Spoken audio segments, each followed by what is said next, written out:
Зәки Нури сугыштан соңгы татар әдәбиятында иң актив язган авторларның берсе. Үзе исән чагында аның тәрҗемәдә берничә дистә китабы басылып чыга. Иҗатчы буларак ул һәр яңалыкка, һәр вакыйгага үзенең шигъри сүзе белән, публицистик сүзе белән мөнәсәбәтен белдереп барган әдип. Бүгенге чыгарылышыбызда без аның иҗатын өйрәнеп, чордашларының истәлекләре белән танышырбыз. 73 yıllarda beni Tatarstan Komünisti jurnalına işe jiberdiler. Tırışa tırmaşa olsa da işleyip yürgen günlerde işik açıp durgan vakitte jilkege bir uluğuna kol kilip düştü. Burulup karasam Zeki abi Nuri. Kayan kilip çıktın sen bunda uzun malay ne işler yürüyorsun bunda deyip şulay özitip сөйләшә башлады һәм мин әйтәм болай гынадыр дип уйладым инде. Мин дә ничектер җавап бирдем. Һәм кичкә таба вакытың булса бер кирип чыга әле дип, дүртләр тирәсенә дип әйтте дә ул. Безнең очрашу менә шулай башланып китте. Аның кабинетына кергәндә, аның кабинетында Фарваз Миңнуллин утыра иде. Яңа гына язучылар курылтайы булып узган. Анда Гариф абыны, Ахуновны reis itip saylaганнар. Һәм Гариф абый Фарваз абыны үзенең ул вакытта җаваплы секретарь дигән, җаваплы сәркатип дигән вазифа бар иде язучылар берлегендә. Ул хәзер инде урынбасар диләр аларны. Шул урынга күчәсе булган һәм мине алар кыстый шушы Казан утларына кыстый дип түгел, тәкъдим ясадылар һәм мин бик икеләнеп булса да күчәргә мәҗбүр булдым. Ömür буе әдәбият белән, әдәбият шаукымында яшәгән егеткә мондый тәкъдимнән баш тарту мөмкин булмагандыр күрәсең. Әдәбиятка кирип китүемнең дә профессиональ әдәбиятка беренче башы шушы булды. Танылган язучы, фронтовик шагыйрь, җәмәгать эшлеклесе Зәки Нури Чүпрәле районы Татар Тексе авылында дөньяга килә. Мәктәпне тәмамлагач, ул әтисе кебек урман хуҗалыгында эшләү теләген тормышка ашыру өчен Кукмара районы Лубян урман техникумына укырга китә. Анда укып белем алгач, аңа әлеге һөнәренә тугрылыклы булып эшләп карау бәхете насыйп була. Авылларыннан ерак урнашмаган Чуашстанның Шымыршы урман хуҗалыгында урманчы булып эшләп китә. 1941 елда Зәки Нури хәрби хезмәткә алына. Һәм билгеле инде Бөек Ватан сугышының беренче көннәреннән, айларыннан ук дип әйтик, ул менә бу сугыш хәрәкәтләрендә катнашып китә. Зур кыенлыклар, зур авырлыклар кичергән кеше бала чактан ук. Ә инде партизанлык елларында алар бит юш землянкаларда яшәп, кыш көнендә дә барлы юклы үз киемнәре белән бер туктамый су җырып, кар җырып, шартлау, ул котыш авыр шартларда ничә 3 елдан артык яшәргә мәҗбүр була. Монда аның сәламәтлеге бик нык какшый. Зәки абый мин белгән дәврләрдә инде нык авыру иде, ләкин ул аны күрсәтмәскә тырышты. Астма авыруында ул үзенең Асма бикә бик борчый мине. Асма бикә йокларга бирми. Менә шулай итеп кенә сөйләшә иде. Һәр сүзендә менә хәтта үзенең авыруында, үзенең газаплануында ул бер юморга әйләндереп аңлата белә торган кеше иде. Ватанны азат итүгә Зәки Нури кебек өлеш керткән башка татар әдәбиятында шәхес булды микән дип саныйм мин. Чөнки ничә дистә фашист танклары төялгән эшелоннарны күперләрдән очырган шәхес Зәки Нури. Аны бит бөтен Белоруссия партизаннар оешмасында аңа кушамат тагалар. Бух Андрей дип. Чөнки Зәки Нури булган җирдә шартлау булган. Зәки Нури бер вакытта да үзе турында уйламыйча утка барып кирип, дөнья кадәр фашистларны юк иткән кеше. Эшелон фашистларны юк иткән шәхес. Сугыш башлангач та аларның дивизиясе таркала бит инде. Ул Белоруссияның отаклы партизаннар рәнине оешмасына эләкмәстәйді, һәм анда ул бик тәртипле генә һаман җитәкче булып йөри ул. Ул башта шартлатып, нитеп, зыян күтәрүчеләр төркемендә йөри. Аннары соңраган инде Константин Заслонов аның халык белән аралашуын яхшы чамалап, разведка башлык итеп куя. Сиртмәле кую була. Сиртмәле куюларының шиләге югары күтәрелеп торса, авылга кергә ярый, авылда фашистлар юк дигән сүз. Әгәр дә аның теге груз дигән авырлык дигән әйбер күтәрелеп торса, кергә ярамый, монда фашистлар бар дигән сүз. Яисә төтен белән хәбәр итү билгеле бер өйләрдә. Әллә нәрсәләр булар. Барсы да Зәки Нури уйлап тапкан хәйлә. Орысы шәһәрен дошманнан, Гитлерлардан азат иткәннән соң, немецлардан азат иткәннән соң, аны Орск шәһәренең горисполком председателенең урынбасары итеп калдыралар. Шулай ук оештыру эшләре буенча белгәнлеген истә тотып, аның анда калдыралар. Ул анда 2 ел эшли. Аннары инде 45 елның ахырларында Татарстанга кайта. Һәм тагын инде үзенең яраткан урманына, урман хуҗалыгына ашкына.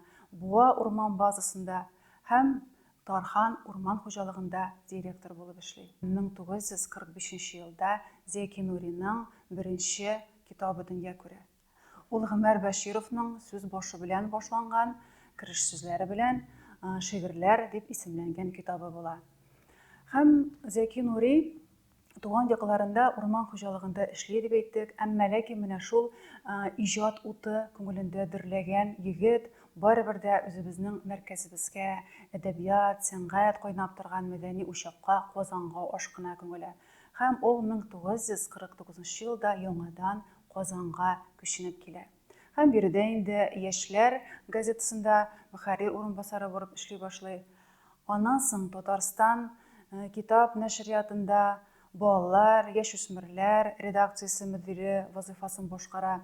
Һәм монда инде Зәки Нури шунлап торып әдәбият дөньясына кереп китә. Бик күп башлап язучыларга һәм танылган язучыларга үзләренең китапларын бастырып чыгарга, әсәрләрен дөньяга чыгарга ярдәм итә. Һәм әлбәттә үзе дә бик нык актив иҗат итә. Бу елларда 60-нчы еллардан алып 80-нчы елларга карасак, Зәки Нури Татарстан китап нәшриятында эшләгән, бик күп еллар Казан утлары журналының мөхәррире вазифасын башкарган һәм Татарстан язучылар берлегенең башта сәркәтибе булып, аннан соң рәисе булып, язучыларыбызга иҗат юлында бик зур булышыклар күрсәтеп, үзенең эшен алып бара. Һәм әлеге елларда әле Зәки Нури депутат булып та тора. Язучылар оешмасында да мин белгәннән бирле 4 язучының рәисләр булган язучыларның башта урынбасары булды, аннары инде үзе 4-нчесендә үзе язучылар берлеге белән җитәкчелек итте. Һәм кемнең генә сорасагыз да, аның кешеләргә яхшы мөнәсәбәттә булу турында һәркем әйтеп бирергә мөмкин. Мин Зәки абыйны кешелекле кеше дип хәтерлим инде. Аның белән бергә гомер иттек инде. Мин 60-нчы елда Казанга килгәннән соң һаман аларда булдым. Ярдәм итте, булышты, бөтен яктан да, бөтен туганнарга да, бөтен авыл халкына да булыша иде. Ул кешелекле, игелекле кеше иде. Үзе юморист иде, ул үзе шундый шутник дип әйтик инде, татар русчалап әйткәндә. Булай кешегә әйбәт кеше иде. Аның иптәше Валяпа бик әйбәт кеше иде тоже. Аның белән инде бергә яшәдек. Элегелектән Казанга килгәчтендә татарчасын тоже ул чиста сөйләшә иде. Бөтен татар җырларында белә иде. Җырлата иде. Валяпа казак җырын биргәнсең син миңа Әлнурын таңнарын. Шуны бик ярата иде. Зәки абый баянда уйный иде. Зәки абый искиткеч моңлы кеше иде. Зәки абый искиткеч матур итеп баянда уйнаганын күргәч, мин җыгылып китә яздым. Зәки абыйның аралашып дус яшәгән дуслары күбесе композиторлар, җырчылар булгандыр дип саныйм мин. Чөнки Зәки абый искиткеч моңланырга ярата иде. Ләкин ул моңлануын үйенә кайткач кына күрсәтте булса кирәк. Аларга бик күп кеше килә иде. Алар бөтен кешене дә каршы алалар иде. Валя апа бик мәрхәмәтле иде. Каршы ала иде, эш-пошмаклар пешереп, ашлар пешереп, бөтенесен әзерләп, бәлешләр пешереп, шундый игелекле кеше иде ул. Арслан Батыршиннар килә иде, Фатхырахман Ахмадиевлар килә иде, Нәби Дәүлиялар бер подъездда яшәделәр. Алар менәләр иде, аларга төшә идек. Менә шулай иттереп, бик күңелле яшәделәр алар. Мин алар белән бергә Союзга бара идем Бауманда вакытта. Аннары монда килеп йөрдем инде бу издательствода эшләгәндә. Бүтән кешеләрен дә белә идем, яшьләрен дә, олыларын да. Рәдиф Гатауллин аларда почти үсте. Килгәннән соң да аларның Аккош күлендә бакчалары иде ул вакытта. Рәдиф Гатауллин ял сайын шунда була иде.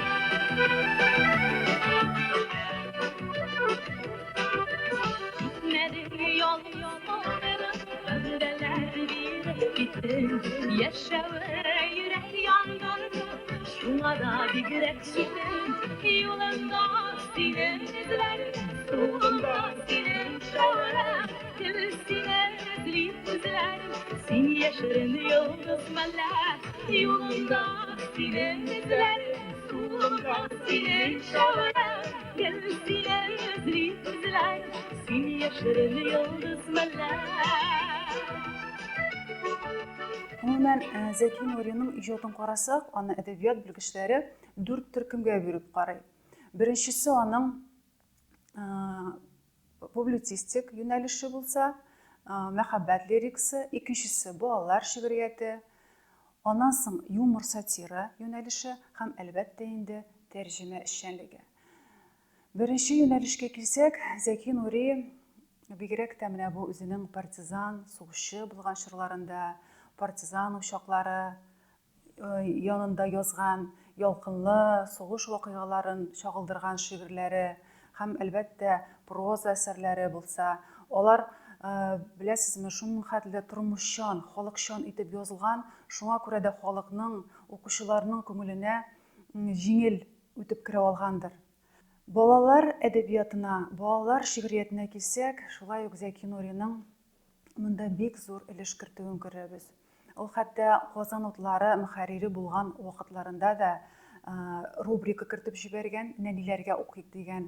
Һәм инде менә хөрмәтле әти-әниләр, олылар, үзегез генә укымагыз, балаларыгызга да, кечкенәләргә дә татар телендә, үзебезнең телдә шигырьләр укып, аларны әдәбиятка, милли әдәбиятка якынайтыгыз дигән ниятләрдән башкарылгандыр бу.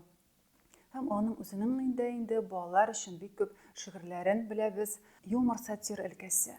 Бу инде татар әдәбиятында әйтергә кирәк бик шактый катлаулы тема, катлаулы жанр. Моңа бөтен кеше дә алына алмый. Алынган очракта да югары кимәлдә, югары дәрәҗәдә башкарып чыгу бик сирәкләргә генә хас. Һәм Зәки Нури шуларның берсе дип әйтергә кирәк, чөнки аның шундый һәр кешенең күңеленә үтеп керә ала торган һәм шиметтереп тә ала, елмайта да торган сатира, юмор әсәрләре, шигырьләре бик күп язучылар, шагыйрьләр, тәнкыйтьчеләр югары бәяли һәм алар бүгенге көндә дә бик заманга аваздаш һәм яратып, җиңел, җайлы укыла торган әсәрләр. Ул гомумән сулыш алганда да сатира, юмор белән сулыш алгандыр кебек тоела миңа. Әйтик, аңардан соң Гамил Авзал һәм Шәүкәт Галиевләр барлыкка килде. Аларның сатира, юморы дагы уңышларын да Зәки Нури иҗаты белән бәйләп карарга мөмкин дип саныйм мин.